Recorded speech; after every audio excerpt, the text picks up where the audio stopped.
श्री स्वामी समर्थ, जय जय स्वामी समर्थ, श्री स्वामी समर्थ, जय जय स्वामी समर्थ। अध्याय क्रमांक 10, दशमोध्याय श्री स्वामी चरित्र सारामृत। अध्याय क्रमांक 10 आपण आता वाचन करणार आहोत। श्री स्वामी चरित्र पारायण अध्याय क्रमांक 10।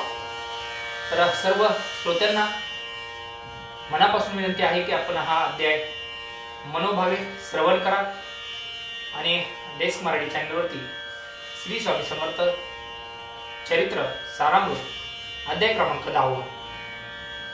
श्री स्वामी समर्थ। श्री गणेशाय नमः। गाठी होते पूर्ण वर्म पूर्ण पुण्य, म्हणून पावलो नरजन्म, याचे सार्थक उत्तम करणे उचित आपणा। ऐसा मनी करुण विचार, आरंभिले स्वामी चरित्र, ते शेवटाशी नेणार स्वामी समर्थ असती पै। हावेरी नामक ग्रामी, यजुर्वेदी गृहस्थाश्रमी, बाळप्पा नामे द्विजकोनी, राहत होते आनंदी। संपत्ती आणि संतती अनुकूल तया प्रती, सावकारी सरापी करती, जनी वागती प्रतिष्ठित। 30 वर्षाचे वय झाले, संसारात ते उबगले, सद्गुरु सेवेशी दिवस आले, मती पालटी तयांची। लटिका उभा संसार, या माझी नाही सार, परलोकी दारा पुत्र, कोणी नये कामाते। यह लोकी जे जे करावे, परलोकी त्याचे फळ भोगावे। दुष्कर्माने दुःख भोगावे, सत्कर्मे सौख्य पाहिजे। बाळप्पाचे मनात या परी विचार येत, सदा उद्विग्न चित्त, व्यावारी सौख्य वाटेना। जरी संसार वर्तिती, तरी मनी नाही शांती। योग्य सद्गुरु आपणा प्रती, कोठे आता भेटेल। हाची विचार रात्रंदिन, चित्ताचे न होय समाधान। तया प्रती सुस्वप्न, 3 रात्री एक पडे। पंच पक्वाने सुवर्ण, काठी भरोने आपणा पुढे येती। पाहुणे ऐशा गोष्टी, उल्हासले मानस। तात्काळ केला निर्धार, सोडावे सर्व घरदार। मायापाश दूढतर, विवेक शस्त्रे तोडावा। सोलापुरी कामाशी, ऐसे सांगून सर्वांशी, निघाले सद्गुरु शोधाशी। घरदार सोडिले, मुरगोड ग्राम प्रख्यात, तेथे आले फिरत फिरत। जेथे चिदंबर दीक्षित, महापुरुष जन्मले, ते ईश्वरी अवतार। लोका दाविले चमत्कार, तयांचा महिमा अपार। वर मुकेवी अल्पमती, स्वामी चरित्र वर्णिता। चिदंबर दीक्षितांची कथा, आठवली ते वर्तिता। सर्व दोष हरतील, महायात्रा संकल्पे करून। जन निगती घरावून, परिमार्गी लागल्या पुण्यस्थान। स्थान न करताती, महायात्रा स्वामी चरित्र। पंथ क्रमिता मी किंकर, मार्गी लागले अति पवित्र। चिदंबर पुण्यस्थान, तयांचे घेऊन दर्शन। पुढे करावे मार्गक्रमण, श्रोती होऊन सावधान। श्रवणी सादर असावे, मुरगोडी मल्हार दीक्षित। वेदशास्त्री पारंगत, धर्मकर्मी सदारत। ईश्वर भक्त तैसाची, जयांची ख्याती सर्वत्र। विद्यादाचे माहेर, अलिप्तपणे संसार करुणी काळ करताती। परितया नाही संतती, म्हणून या उद्विग्न चित्ती। मग शिवाधारण आराधना करीती, कामना चित्ती धरुण। 12 वर्ष अनुष्ठान, केले शंकराचे पूजन। सदाशिव प्रसन्न होऊन, वर देती तयांची। तुझी भक्ती पाहून, संतुष्ट झाले माझे मन। मीच तुझा पुत्र होईन, भरवसा पूर्ण असावा। ऐकून या वराशी, आनंदले मानसी। वार्ता सांगता कांतेशी, तेही चित्ती तोषली। तिची झाले गर्भधारणा, आनंदले उभयतांचे मन। जो साक्षात उमार मन, तिच्या उदरी राहिला। अनंत ब्रह्मांड ज्याचे उदरी, इच्छा मात्रे घडी मोडी। तो परमात्मा त्रिपुरारी, गर्भवास गुणित। 9 मास भरता पूर्ण, कांता प्रसवली पुत्ररत्न। मल्हार दीक्षिते आनंदन, संस्कार केले यथाविधी। चिदंबर नामा भेदान, ठेविले तया लागून। शुक्ल पक्षीय शशी समान, बाळ वाढू लागले। प्रत्यक्ष शंकर अवतरला, करू लागला बाललीला। पाहुनी जननी जनकाला, कौतुक अत्यंत वाटत असे। पुढे केले मौजी बंधन, वेदशास्त्री झाले निपुण।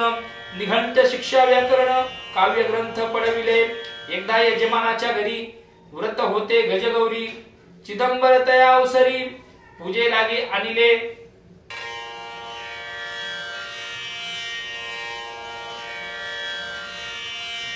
एका यजमानाच्या घरी व्रत होते गजावरी चिदंबर तया अवसरी पूजे लागिया नेले मूर्तिकाचा गज करून पूजा करती यजमान यथाविधी सर्व पूजन दीक्षित त्यासी सांगती प्राण प्रतिष्ठा मंत्र म्हणता गजाशी प्राण येऊन तत्वता चालू लागला हे पाहता विस्मित झाले यजमान बाळपणी ऐसी कृती पाहुनी सर्व आश्चर्य करती हे ईश्वर अवतारत म्हणती सर्वत्र ख्याती पसरली ऐशा लीला अपार दाखविती चिदंबर प्रत्यक्ष जे का शंकर जगत गुरु द्वारार्थ अवतरले असो ऐसा प्रौढपणे यज्ञ केला दीक्षिताने सर्व सामग्री मिळवणे द्रव्य बहुत खर्चिले तया समय एके दिनी ब्राह्मण बैसले भोजनी तुप गेले सरोनी दीक्षितांते समजले जेले भरले होते घट तयांशी लाविता आत्महस्त ते घृत झाले समस्त आश्चर्य करती सर्वजन तेव्हा पुणे शहरा माझी पेशवे होते रावबाजी एके समय ते सहजी दर्शनाते पातले अन्यायाने राज्य करीत दुसऱ्यांचे द्रव्य हरित यामुळे जन झाले त्रस्त दाद त्यांची लागेना त्यांनी हे ऐकून मोर घोडी आले धावून म्हणती दीक्षितांशी सांगून दाद आपली लावावी रावबाजी शे वृत्तांत कनोपकरणी झाला श्रुत म्हणती जे सांगतील दीक्षित अमान्य करवेना मग दीक्षितांशी निरोप पाठविला आम्ही येतो दर्शनाला परी आपण आम्हाला त्वरित निरोप देई जे ऐसे सांगता दीक्षितांप्रती त्यावेळी काय बोलती आता पालटली तुझी मती त्वरित मागशी निरोप कोपला तुझवर ईश्वर जाईल राजलक्ष्मी सर्व वचनी ठेवी निर्धार निरोप तुझ दिला असे सिद्ध वाक्य सत्य झाले राव बाजीचे राज्य गेले ब्रह्म वरती राहिले परतंत्र जन्मवरी एके समय अक्कलकोटी दीक्षितांच्या निघाल्या गोष्टी तेव्हा बोलले स्वामी येती आम्ही त्या ते जाणतो यज्ञ समारंभाचे अवसरी आम्ही होतो त्यांचे घरी तूप वाढण्याची कामगिरी आम्हाकडे ते होती लीला विग्रही ते श्री स्वामी जयांचे आगमन त्रिभुवनी ते दीक्षितांच्या सदनी असतील नवल नसीची मा सिद्ध दीक्षित त्यांचे वर्णिले अल्पवृत्त मुरघोडी बाळाप्पा येत पुण्य स्थान जाणूनी तेथे ऐकला वृत्तांत अक्कलकोटी स्वामी समर्थ भक्तजन कारणार्थ येथे रूपे खरे अमृता समान रसाळ कथा ऐकता प्रावन श्रोता वक्ता करोनी एकाग्र चित्ता अवधान द्यावे श्रोते हो पुढले अध्यायी कथन बाळाप्पा करील जप ध्यान तयाची भक्ती देखून स्वामी कृपा करतील भक्त जनांची माऊली अक्कलकोटी प्रगटली सदा कृपेची सावली आमावरी करीत मागणे हेची स्वामी गती दुडा माझे चित्ती शंकराची प्रेमळ प्रीती दास विष्णुवरी असो इति श्री स्वामी चरित्र सारामृत नान प्राकृत कथा सबंत सदा परिसोत प्रेमळ भक्त दशमाध्याय गोडहा श्री स्वामी राजार्पणमस्तु शुभम भवति श्रीवस्तु श्रीरस्तु श्री स्वामी समर्थ महाराज की जय अवधूत चिंतनम श्री गुरुदेव दत्त अवधूत चिंतनम श्री गुरुदेव दत्त स्वामी भक्त आत्ताच आपण अध्याय क्रमांक 10 श्री स्वामी चरित्र सारामृत वाचन केलेलं आहे तरी आपल्याला हा व्हिडिओ जर आवडला असेल स्वामी समर्थ चरित्र सारामृत अध्याय क्रमांक 10 आवडला असेल तर शेअर करायला विसरू नका। श्री स्वामी समर्थ जय जय स्वामी समर्थ श्री स्वामी समर्थ जय जय स्वामी समर्थ भेटूया पुढील अध्यायामध्ये।